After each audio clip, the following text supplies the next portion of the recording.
Fala pessoal, estamos de volta com mais um Café com CTB e o tema de hoje é sobre o transporte de container, a fiscalização de container nas nossas vias terrestres aqui brasileiras, beleza pessoal? Então, para poder falar para vocês aqui de container, eu quero chamar vocês aqui agora e vou virar a tela aqui para mim e vou mostrar para vocês o seguinte, olha só.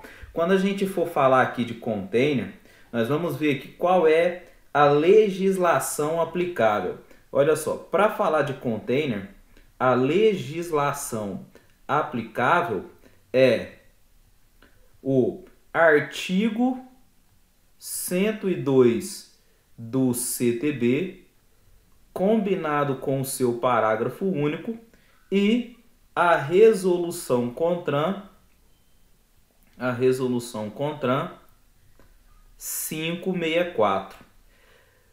Resolução CONTRAN 564. Pessoal, quando a gente fala novamente aqui no artigo 102 do CTB, é aquele artigo que vai falar que todo veículo que for transitar na via, ele tem que estar devidamente equipado de forma a evitar o derramamento de carga na via. E aí veio o parágrafo único novamente e diz que o estabelecimento de critérios e requisitos mínimos de segurança para que esse transporte ocorra, de forma segura é responsabilidade do CONTRAN. E aí o CONTRAN veio e trouxe os requisitos mínimos de segurança para o transporte de container através da resolução 564. E aí quando a gente olha lá na resolução 564, nós vamos ter que extrair desta resolução o conceito de container. Pessoal, para que nós possamos entender o transporte a fiscalização do transporte de container, nós precisamos saber o que de fato é um container. Qual é o conceito de container? E aí eu vou trazer para vocês aqui os 3 principais requisitos que necessitam conter para que eu possa considerar aquela caixa, aquele equipamento como um container. Então o primeiro ponto é saber que o container ele é um equipamento para conter a carga. E esse equipamento, pessoal, para conter a carga, ele precisa atender a alguns requisitos para ser considerado container. Quais são os requisitos que esse equipamento precisa conter para ser considerado um container? Primeiro requisito, esse cofre, para o transporte de carga, esse equipamento para poder conter a carga, ele precisa ser feito de material resistente,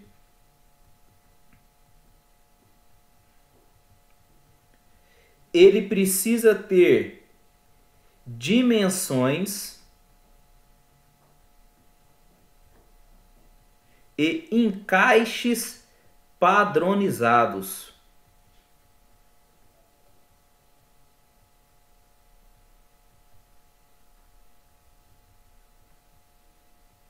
E ele precisa ser, aqui por último, removível. Perceba aqui, que eu vou destacar esse requisito aqui número 2, que ele precisa ter dimensões e encaixes padronizados.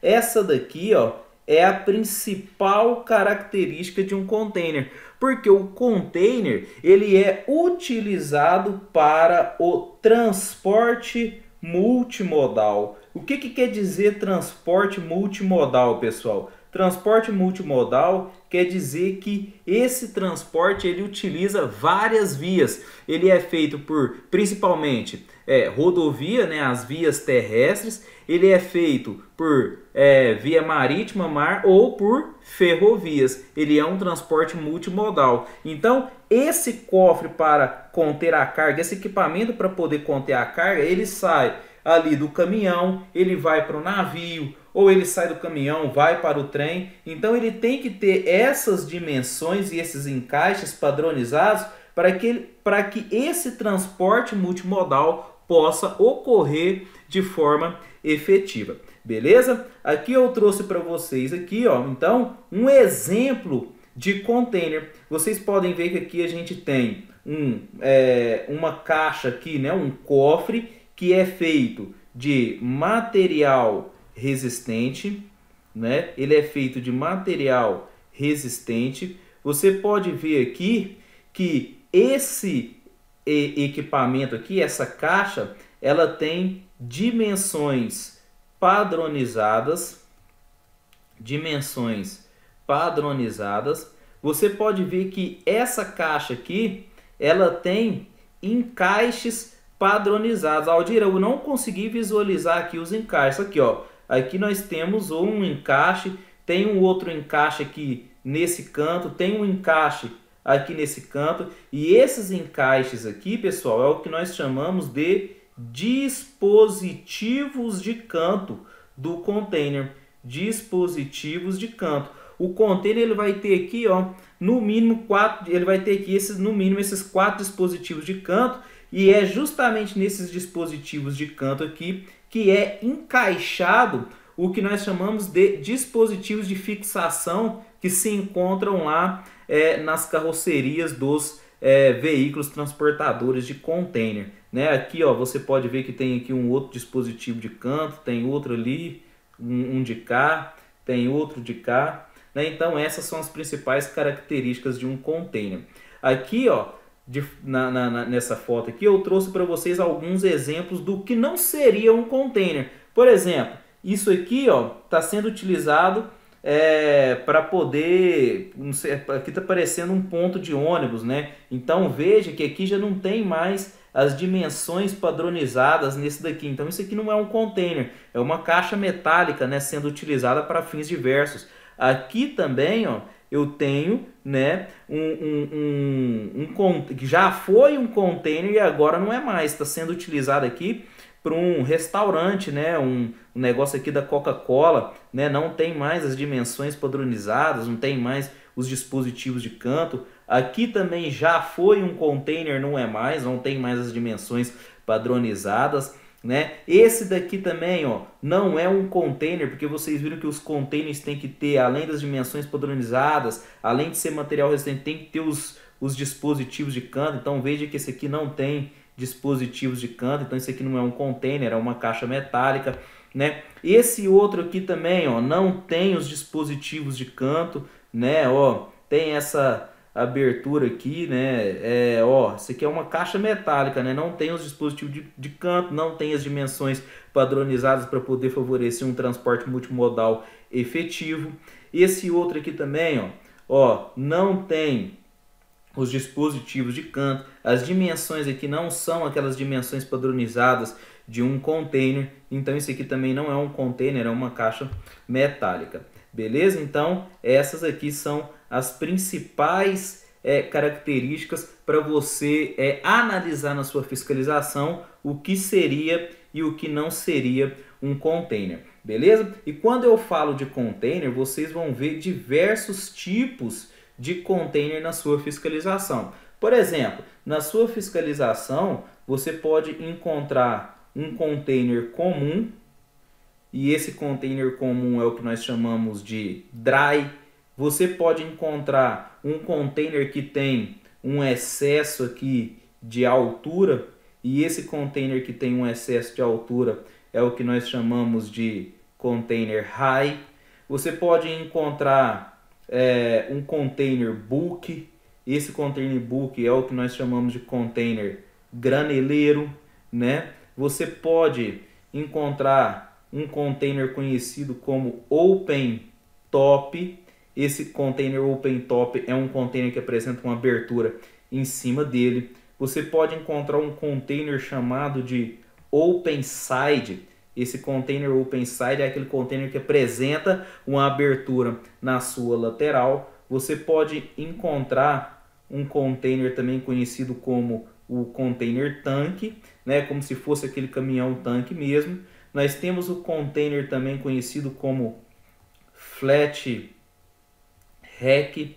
É um container que não apresenta nem a lateral direita, nem a lateral esquerda e nem apresenta nenhum teto. Então aqui eu trouxe algumas figuras para vocês visualizarem. Esse container que vocês estão vendo aqui é um container comum. Esse aqui é o container dry, né? Tem aqui os dispositivos de canto, material aqui resistente, tem aqui as dimensões padronizadas. Esse container aqui, ó, é um container que apresenta uma altura um pouco mais elevada. Esse container é o que nós chamamos de container high. Aldir, como que eu faço para poder identificar o que é um container high? Porque o que eu estou olhando aqui, esse container high, ele é parecido com o dry. Olha só, como que eu faço para diferenciar o dry do high? Pessoal, bizu, o high, ele vai ser esse container que apresenta essa faixa aqui, ó, amarela, aqui, ó, na sua parte superior aqui, ó, faixa amarela com preto, tá vendo? Se ele tiver aqui essas faixinhas amarela com preto aqui na sua parte superior, nós estamos aqui diante de um container high. É um container que tem aqui, ó, vou colocar aqui de azul, a característica especial dele é um container que apresenta uma altura um pouco mais elevada. Se ele apresenta uma altura aqui um pouco mais elevada, é muito comum você encontrar, por exemplo, quando nós temos aí um veículo carroceria container adaptada, é um veículo que era uma carroceria aberta, né? Ele sofreu um processo de modificação, de adaptação, colocando ali os dispositivos de fixação, né? E aí ele foi transformado num veículo carroceria container. Esses veículos adaptados, geralmente, quando eles transportam esse container high aqui, pessoal, esse container high aqui, ele tem uma altura padrão aqui, ó, de 2,89 metros,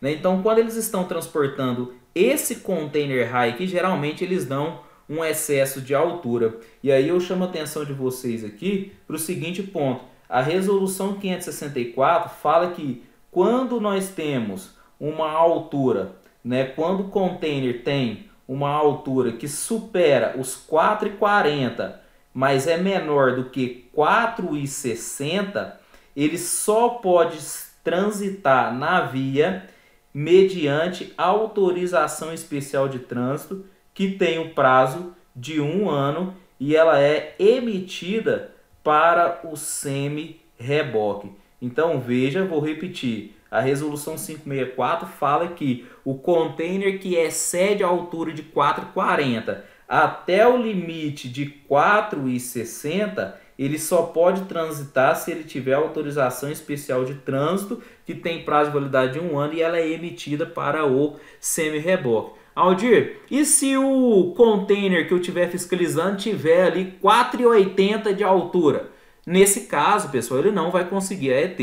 Nesse caso, ele não vai conseguir a ET. Muito provavelmente ali tem alguma questão errada com o veículo, né, que foi adaptado, porque o container ele tem essa dimensão padronizada, né? Geralmente aqui o high container ele tem aqui 2,89 de altura. Então, se ele tiver entre 4,40 e 4,60, ele consegue emitir uma ET e ele só pode transitar com a autorização especial de trânsito. Se você pega um container que tem excesso de altura, né, acima de 4,40 e menor do que 4,60, e ele não está com a autorização especial de trânsito, nós estamos diante da infração de transitar, né, com dimensões excedentes sem portar a autorização especial de trânsito. Agora, se ele tem a autorização especial de trânsito, mas ele não está portando ali no momento, aí nós estamos diante da infração do não portar documento de porte obrigatório, né, que é a do artigo 232. Ou ele tem a autorização especial de trânsito, mas ela está vencida. Aí nós estamos diante da infração de autorização especial de trânsito vencida, né? Ou ele tem excesso ali de dimensão, né? Tá acima de 4,40 e menor do que 4,60, que é o máximo. e tem a autorização especial de trânsito, mas as dimensões que estão autorizadas ali na autorização especial de trânsito está em desacordo com o container ali que você está fiscalizando. Aí nós estamos diante da infração de autorização especial de trânsito transitando ali em desacordo com a autorização especial de trânsito. Beleza? Essas são as principais infrações que você pode encontrar nesse tipo de container que excede a sua altura. Avançando aqui, nós temos aqui uma comparação, né? Se vocês observarem, aqui nós estamos diante de um container dry e aqui nós estamos diante de um container high. Como que eu sei? Novamente, ó, nós temos aqui, ó, essas faixas preta com amarela aqui identificando que esse aqui é um container high.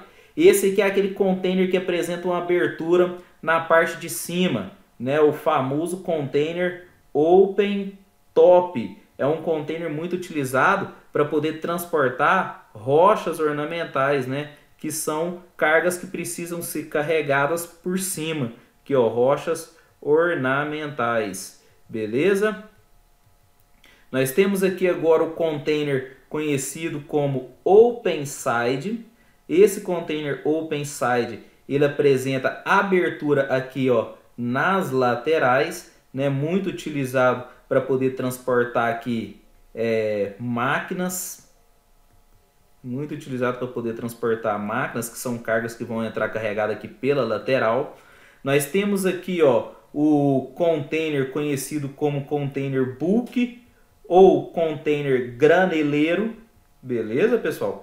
Container graneleiro, muito utilizado aqui, ó, para poder carregar grãos, né? Então aqui, ó, para poder fazer o escoamento aqui de grãos, né? Cargas granéis, beleza? Aqui, esse aqui, a própria figura já é sugestiva, né? É o container tanque, muito utilizado para poder carregar produtos químicos.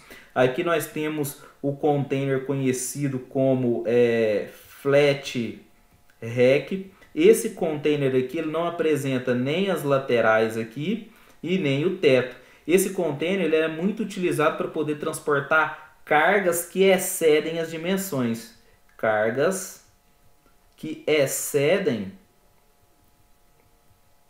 as dimensões. Como assim?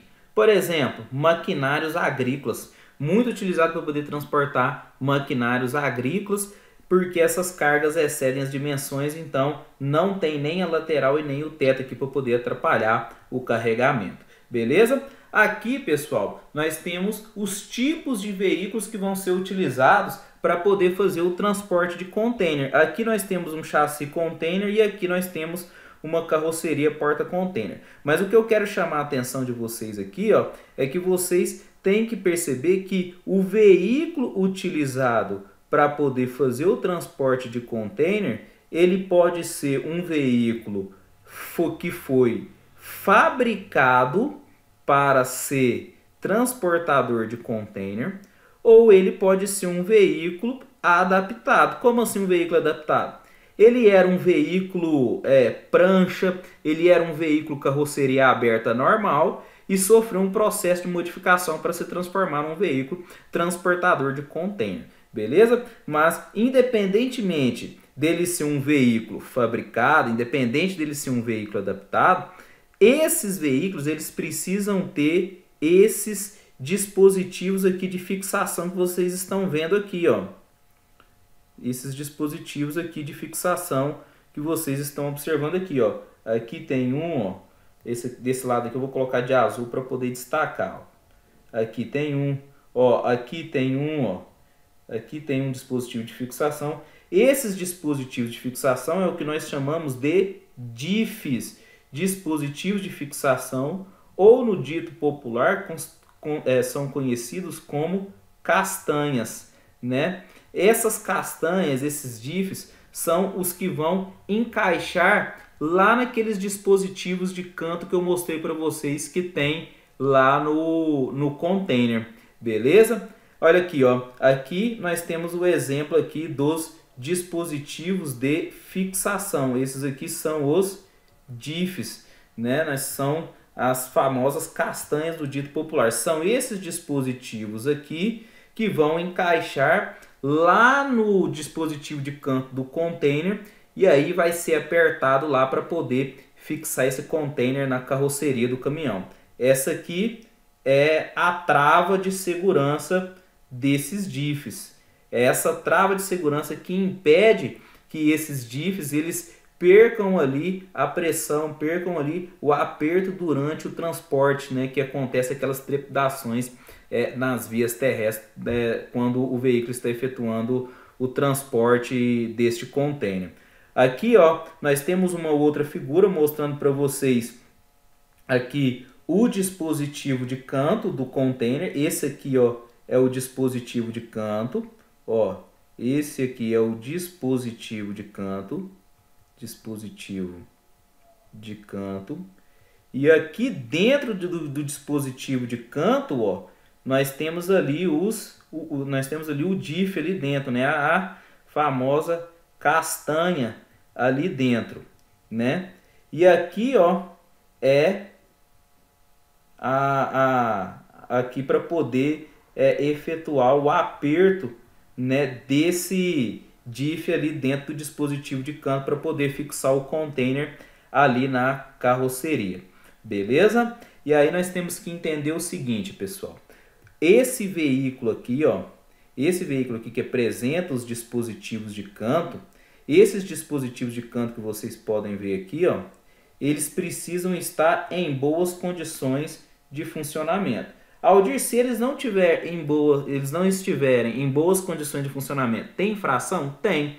Se na minha fiscalização, né, eu parei ali um container e aí eu vou fazer aquela fiscalização no meu container, eu venho aqui e tento rosquear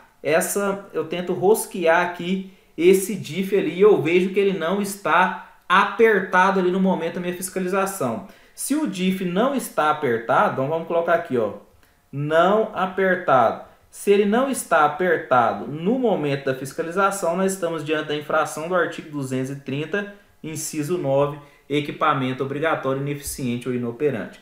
Agora, se eu chegar ali e observar que ele está emperrado, esse diff está quebrado, ele não funciona, então vamos colocar aqui, ó, diff, ele está ali quebrado, ele não funciona, aí nós estamos diante da infração do 230, inciso 18, mau estado de conservação. Agora, se eu observar ali no meu veículo, né, eu faço ali a observação no meu veículo e eu observo que ele está faltando ali um diff, está faltando 2 diffs, ou está faltando ali 3 diffs. Infração do 230, inciso 9, sem equipamento obrigatório. Sem equipamento obrigatório. Agora, se eu observar no meu veículo ali que ele tem esses dispositivos de fixação, ali, porém, eu olho no documento do meu veículo e vejo que não tem a informação porta-container, nós estamos diante da infração do artigo 230, inciso 7º, alteração de característica. Pera aí, Aldir, agora eu confundi, agora eu não entendi. Quer dizer que o veículo porta-container tem que conter essa informação de que ele é um porta-container no CRLV? Sim, pessoal, sim. Se não tiver essa informação no CRLV, quer dizer que nós estamos diante da infração de alteração de característica, beleza? Então, quando ele te apresentar aqui o CRLV, você vai observar aqui, ó, no campo espécie tipo aqui, ó, que ele tem que ter a informação aqui, ó, de que ele é um chassi porta-container. Tem que ter a informação ali que ele é uma prancha container. Ou pode ter a informação de que é uma carroceria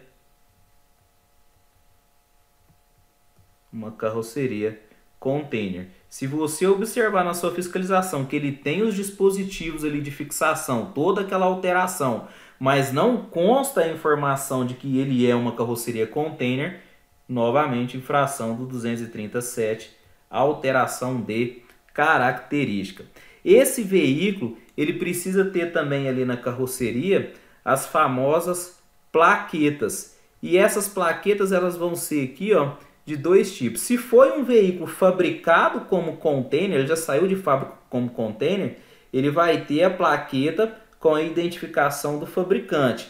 Essa plaqueta aqui, ó, você vai encontrar nesses veículos mais novos, né? Veículos que foram fabricados após 2018, você já vai encontrar dessa plaqueta aqui. Essa plaqueta aqui já são para aqueles veículos de 2005, veículos de 2005 a 2018, né? Mas independentemente do ano, se foi um veículo fabricado, ele vem com essa plaqueta com a identificação do fabricante. Se foi um veículo adaptado, é essa plaqueta aqui, ó, com a identificação do adaptador. Então você vai conseguir identificar se aquele veículo que você está fiscalizando, se ele é fabricado ou se ele é adaptado, pela plaqueta. Você vai lá na plaqueta, na carroceria do veículo ali, e você vai procurar essa plaqueta. Quando você achar essa plaqueta, você vai verificar se tem identificação do fabricante ou se tem identificação do adaptador. Se for identificação de fabricante, é um veículo que foi fabricado como carroceria container. Se for uma plaqueta de identificação de adaptador, quer dizer que era um veículo carroceria qualquer, carroceria aberta, prancha, e que foi adaptado para ser um veículo container. Então tem que conter essa informação também lá no CRLV. Aldir, uma pergunta. Se não tiver essa plaqueta lá na carroceria do veículo, tem infração? Tem. Se você não encontrar essa plaqueta, nós estamos diante da infração do artigo 237 do CTB. Beleza? Aqui eu trouxe algumas infrações para vocês, né? Se vocês quiserem printar aí para poder usar na fiscalização, fiquem à vontade. E a gente encerra aqui mais um vídeo do nosso Café com CTB. Um grande abraço e uma boa fiscalização para todos vocês.